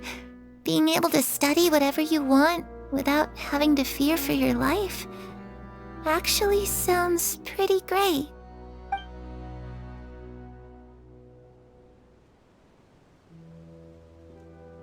The situation was super dangerous. Lenny and Lynette were accused of committing a crime, and they were going to have to stand trial at the Opera Epicles. Oh no, that must have been hard for all of you. What happened next? Don't worry, we were able to turn the situation around super quickly, all thanks to Detective Paimon, of course. How'd you do that? Come on, tell me. Okay, so it was like this. After the failed magic show, we rushed to the scene and...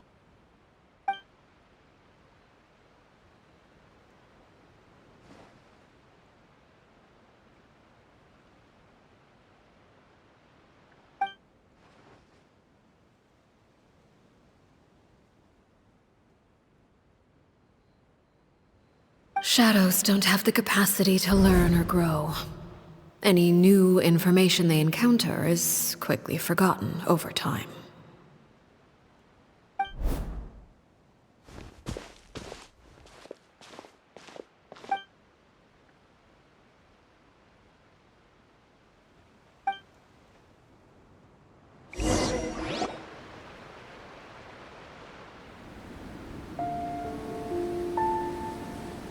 Clairvy, you've worked tirelessly from the shadows to overthrow the House of the Hearth. Now, by my authority as the Knave, I shall announce how this matter ends. You are hereby expelled from the House of the Hearth. You are no longer tied to this place, nor are you bound by its rules. You're saying that I can finally leave? I get to experience the outside world as well? Oh, I almost forgot. There's no getting older for me. Still, seeing who you grew up to be makes me really happy, Parallare. Take care of yourself. May we meet again someday.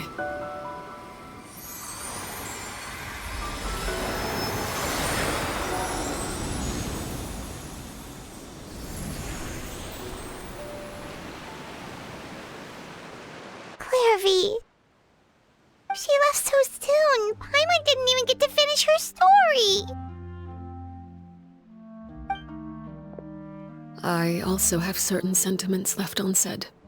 I wanted to tell her that the aurora I saw in Snezhnaya was just as beautiful as the ones in the pictures. But a shadow's memories reset at dawn.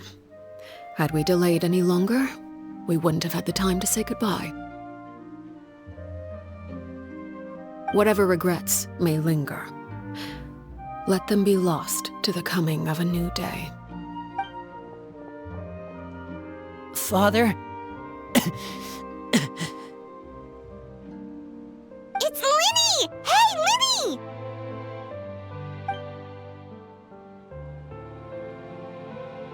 What is he doing back here? Let's go check it out.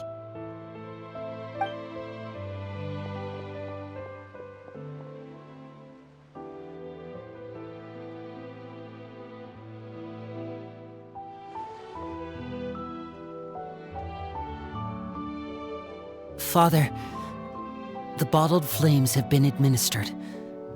Filio and the others have left the house. And you? What have you decided? Thank you for giving us that choice, Father. But we never wanted to leave the house. It's the only home we've ever known. Lynette and Fremine feel the same way. They're recuperating back at the Hotel Bouffe d'été.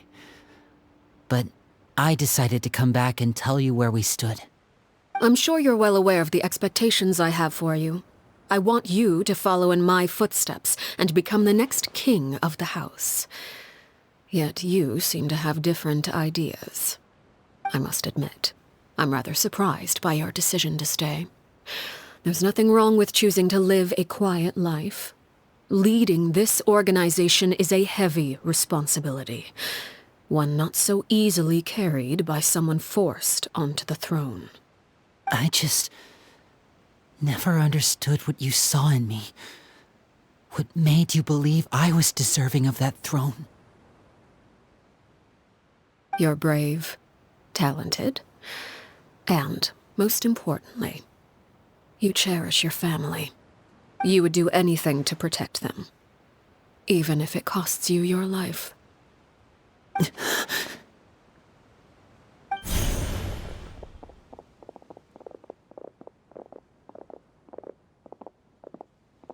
Speaking up back there was so brave of you, Linny.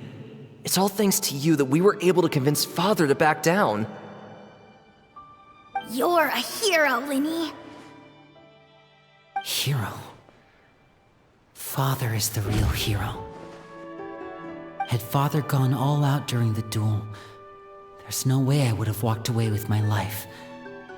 She must have had it all planned from the beginning, from the very moment she suggested a duel. I'm not deserving of that title. I'm not strong enough or smart enough. You're wrong. In my opinion, all you need to be deserving of the throne is conviction and the necessary strength to act on it. We may have different ideas of what it means to be a family, but you can hardly be said to lack conviction. What you truly lack is strength. For someone of your talent, though, that's something that will come with time. Even without that strength, you still chose to face me in a duel, even though the odds were stacked against you. That capacity to honor your convictions is what I truly see in you. Father. No one knows what the future holds, what tragedy or triumph may be in store. Being at the head of this organization requires the strength of will to face whatever comes. Caution will only hold you back. If reaching a certain standard were required to go after what you want, I would never have succeeded in killing my predecessor. Back then, there was still a considerable gap between our abilities. Strength may decide the ultimate victor, but those who let a lack of strength dictate their decisions or undermine their convictions will never be worthy of the throne. I understand, Father. Thank you. Children must grow up to surpass their parents. Only then can a family continue to flourish. The road ahead is not an easy one, so I'll ask you one last time. Are you certain you want to stay? You've done so much for me, Father, and that kindness must be repaid.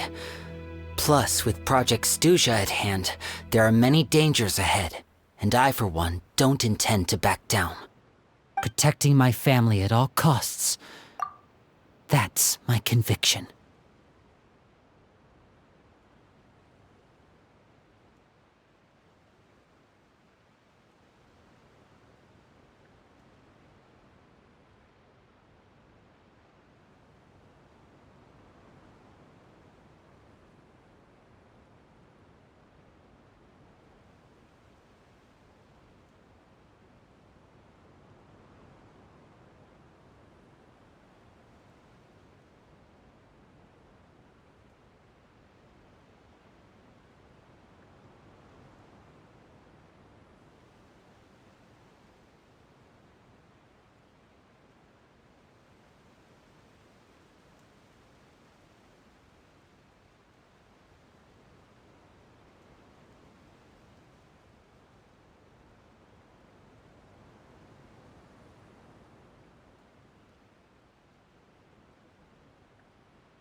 Then you're welcome to stay. As for Project Stuja, you need not be too concerned. If those cowardly businessmen and heartless dignitaries try to take us down, I'm prepared to teach them a lesson. Having members who longed for the light was our organization's last weakness. With those members no longer among our ranks, the House of the Hearth is like a spider hiding in the shadows. We need only wait for our prey to come to us. At present, our imperative is to use their plan to our advantage. In doing so, a crimson moon shall rise amid the frigid blizzards of winter. No demonstration of loyalty shall go unrewarded, and no sacrifice shall be in vain. As for the two of you, whether we meet again as friend or foe, I'll remember the camaraderie we shared in this moment. No matter how arduous the journey ahead, I hope we both reach our desired destination.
Lynette and Fremine were recovering at the Hotel Bouffe d'été?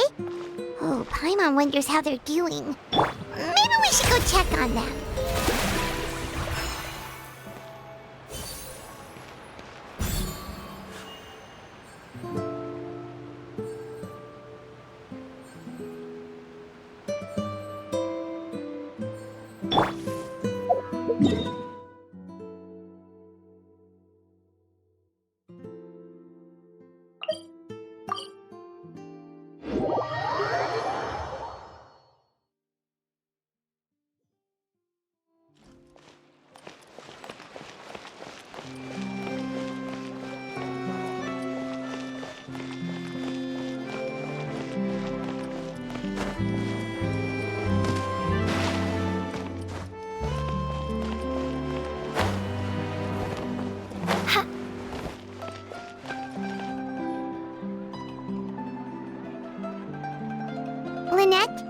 Amine?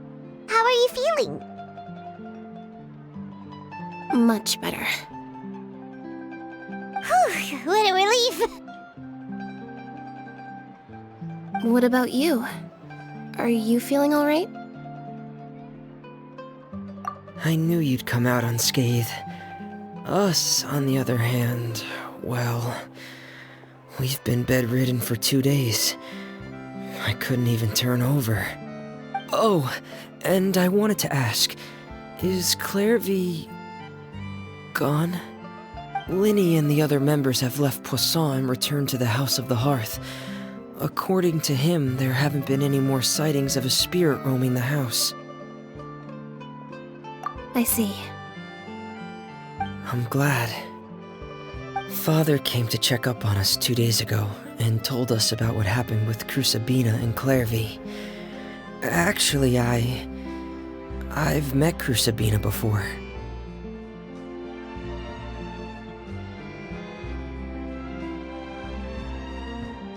Wait, what? You've met the former knave? Crusabina died a year after Clairvy. It was during the year between their deaths that I joined the House of the Hearth. Crusabina had an extremely cruel and radical way of doing things. While she was alive, the atmosphere in the house was suffocating. When I joined, though, the experiment she valued so much had already come to an end, and all the people involved, dead and injured alike, were gone. Crusabina never talked about the past with us newcomers. A couple of months after I joined, Father killed Crusabina and burned all her files. With that, the names of all the people subjected to her experiments, Clairvy included, were lost to the flames, along with the painful memories they represented. Father took in Lenny and me a couple months after that, but she never mentioned anything about Crusabina or Clairvy. It really seems like something she was planning to keep to herself. The last time you talked to her, did she mention why she kept it a secret for so long? She said she didn't want us to be affected by the darkness of the past. She was worried we'd develop a false sense of gratitude towards her if we knew about it. The foundation of a family should be free of any corrupting influence. Whatever happened in the past, it has nothing to do with who we are now. And that's what Father told us in the end. But I still thanked her for everything. It was only after hearing about what Crusabina did that I finally realized how insignificant our lives could have been. The members of the house meant nothing to her. To say that she valued them in any way, even just as a tool, would probably be giving her too much credit. If Father hadn't taken over the House of the Hearth, I probably would have already... Father rarely brings up the fact that she saved us. She doesn't believe that being indebted to her should be what ties us together. But even if we didn't owe her anything, we would still choose to stay. Because this is our home. We may have arguments or times when we feel wronged. Some people may even choose to leave. But as long as Father is here, we will always have a home. Whether the path before us is bathed in sunlight or shrouded in shadow, we'll follow Father wherever she chooses to go. So I wanted to say thank you for helping us make it through this crisis. Without your help, we could have lost a lot more along the way. Oh, we didn't do anything, really.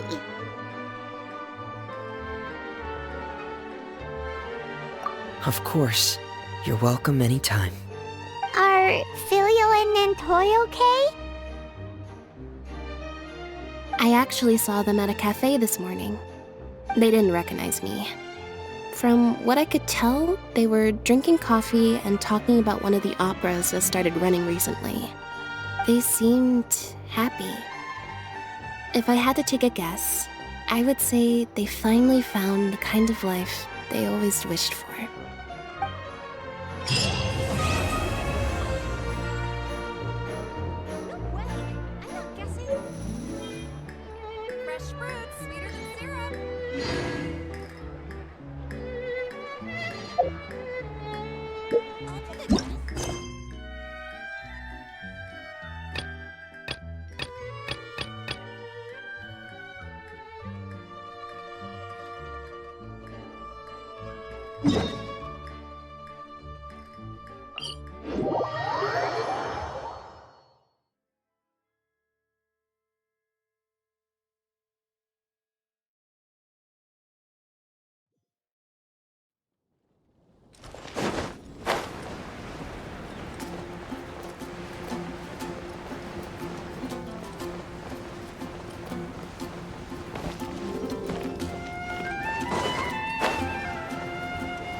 Pie. That's what I'll make tonight. You'd better see Barbara at the cathedral if you're injured. Just one more.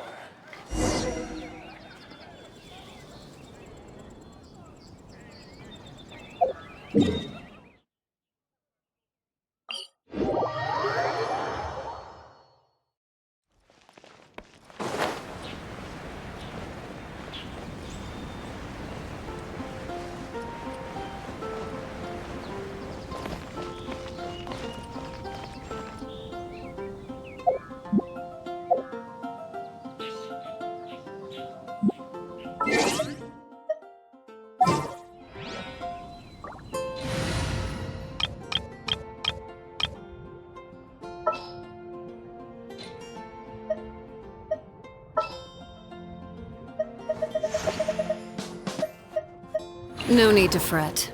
I shall handle this.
Ad Astra Abyssosk. Welcome to the Adventurers Guild.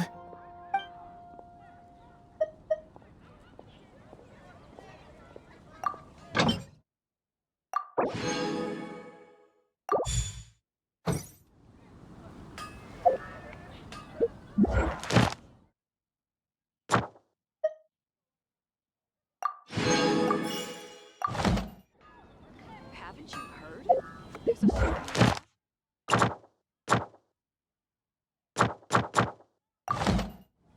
Ad Astra Abyssosk. Thank you for completing today's. When you're high up, everyone can hear your voice.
Behold, the Prinzessin der Verurteilung.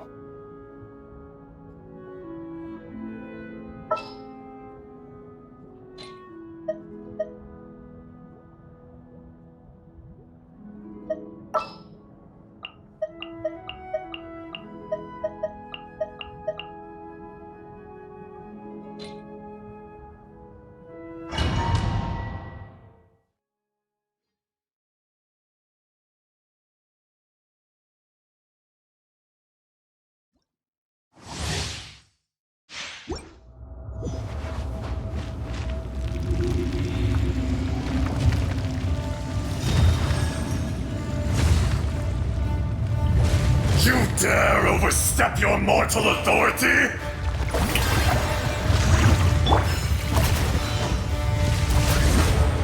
Yeah! Stop him! Scatter! Yeah! Rah! Fisher! Fiddlesticks! Shower me with praise!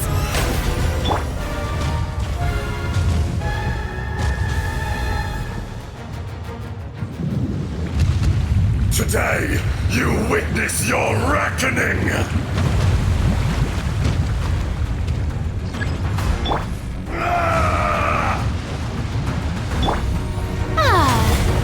Strike a pose!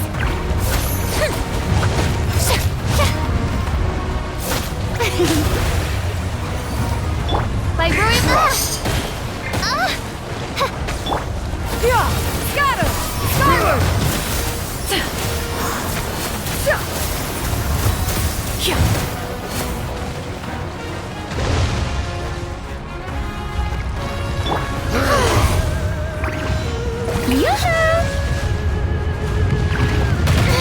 Stop that! Crumble!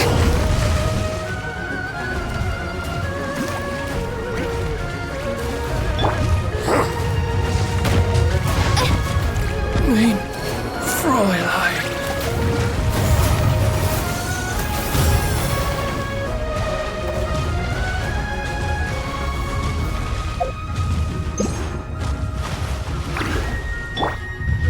You stand upon your tomb, though you know it not!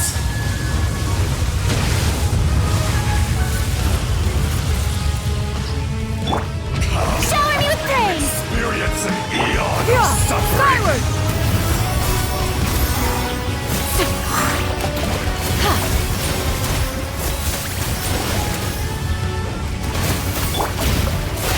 Let the world collide! Doesn't count!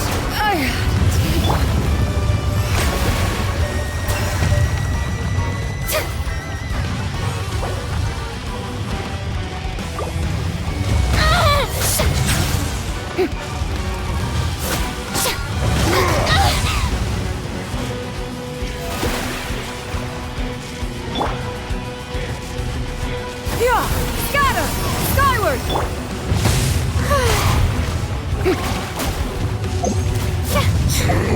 Dust!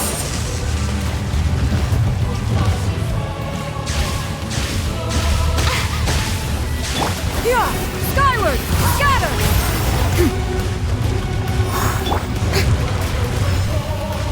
Yoo-hoo!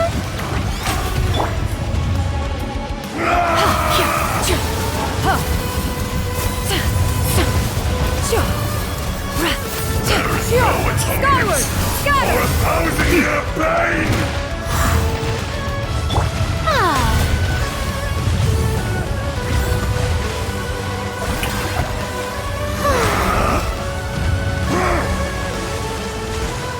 Shifting sands know not the mountain's permanence.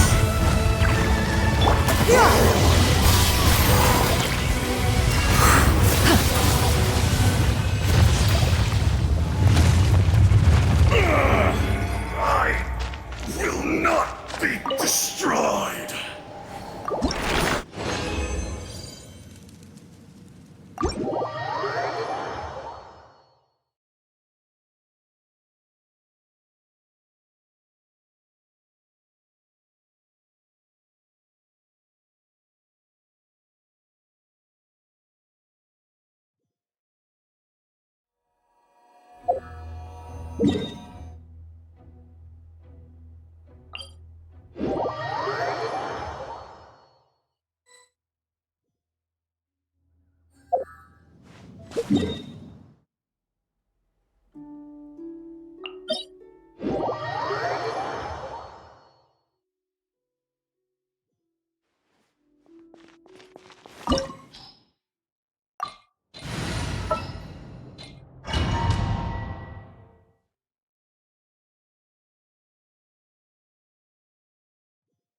This opportunity is quite hard to come by. Well then, amuse me. Surrender is a valid option.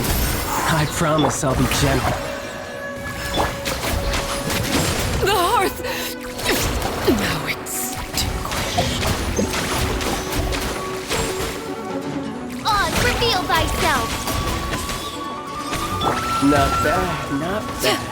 Guess I should take Seize you the more sky. seriously.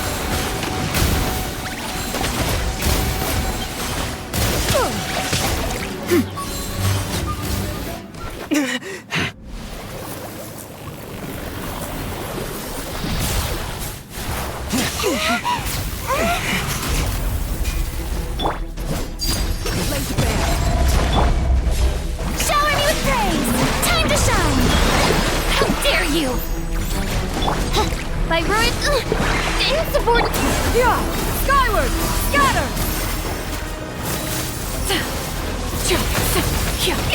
Inconsequential!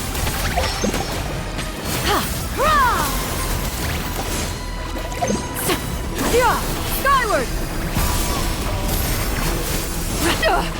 Rivet!